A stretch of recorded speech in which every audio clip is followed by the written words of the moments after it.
Well, hey again, everybody. I was going to add this in my last video, but I thought I'd make it just a separate video altogether.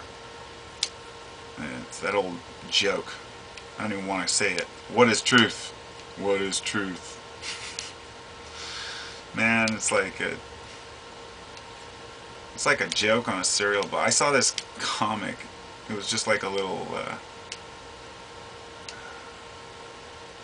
It was like a little dinosaur and a little teddy bear or something. And the guy says, "What are you looking for?" He said, "I'm looking for truth." And the dinosaur is holding a ball of fuzz, and he says, "I think I found something behind the couch." It meant really nothing. It was such a simple idea, but I understood. It was like, truth is what you make it. Truth can't be defined. Truth is subjective, and I know a lot of people disagree with that, but let me put it this way. Truth may be objective, that there may be an actual truth and a false, and there obviously are, you know.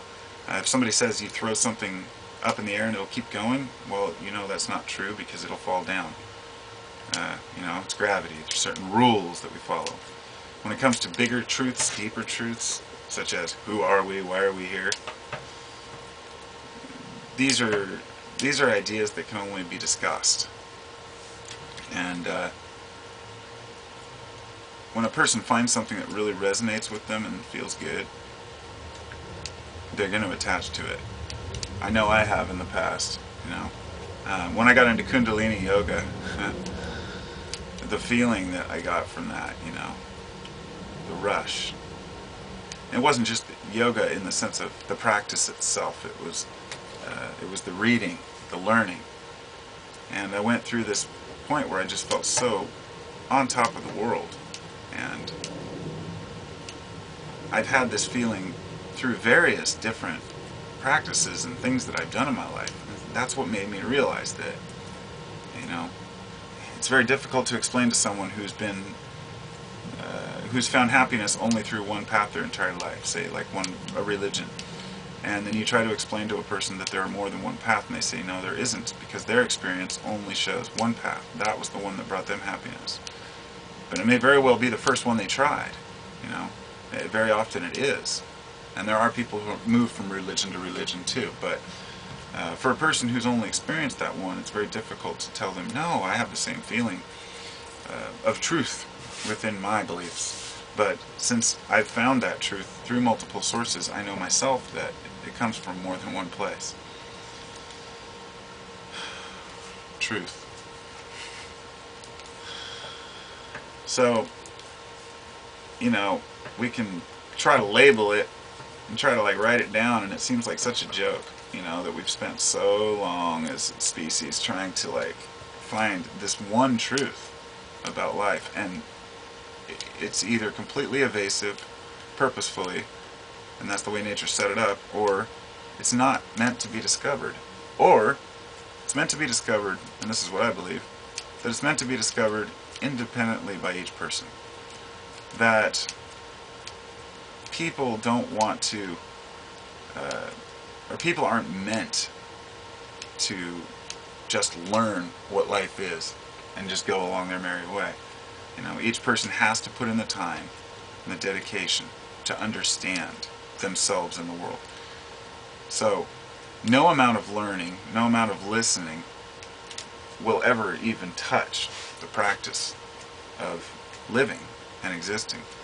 So going through these different experiences, we find that truths are moving. That, yes, this is true, that this is a great path, but this is also true that this is a great path. Or, you know, it's true that you can be happy, you know, in unhappy times, or it's true that you can't be happy, and this all depends on how you are. It's like the old saying, whether you think you can or can't, you're right.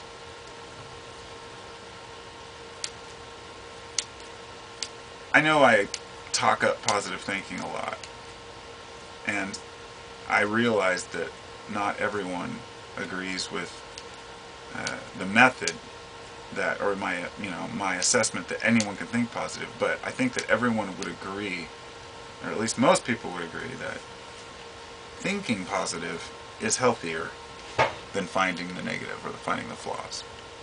I mean, that would be a basic life rule. Yeah.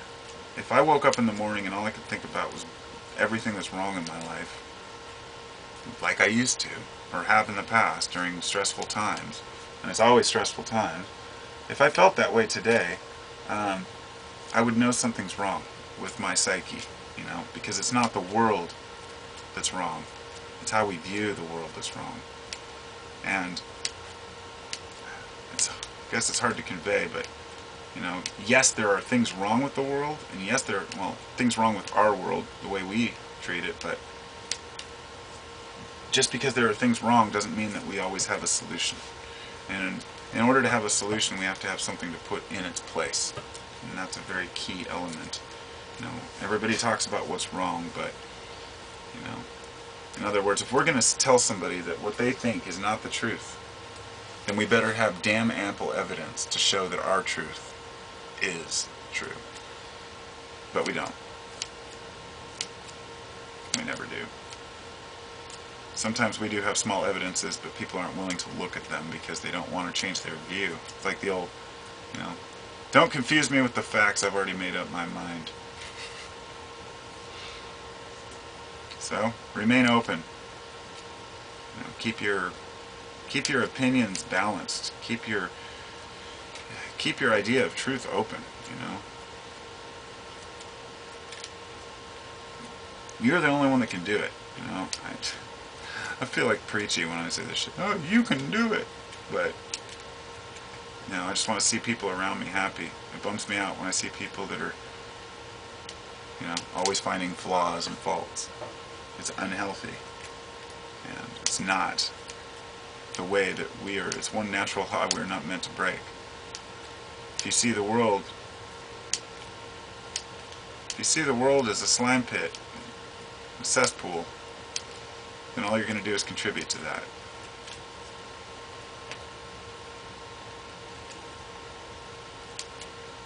Enough said, I guess. I've seen it from both ways. I think it's a beautiful world to live in. I really do. I got a lot of problems, people, just like you. Got a lot of shit I need to figure out. I got health problems, financial problems, everything, but you know what? I'm alive. I'm alive and I have my faculties. And that's all that matters right now. So, peace out. Take care.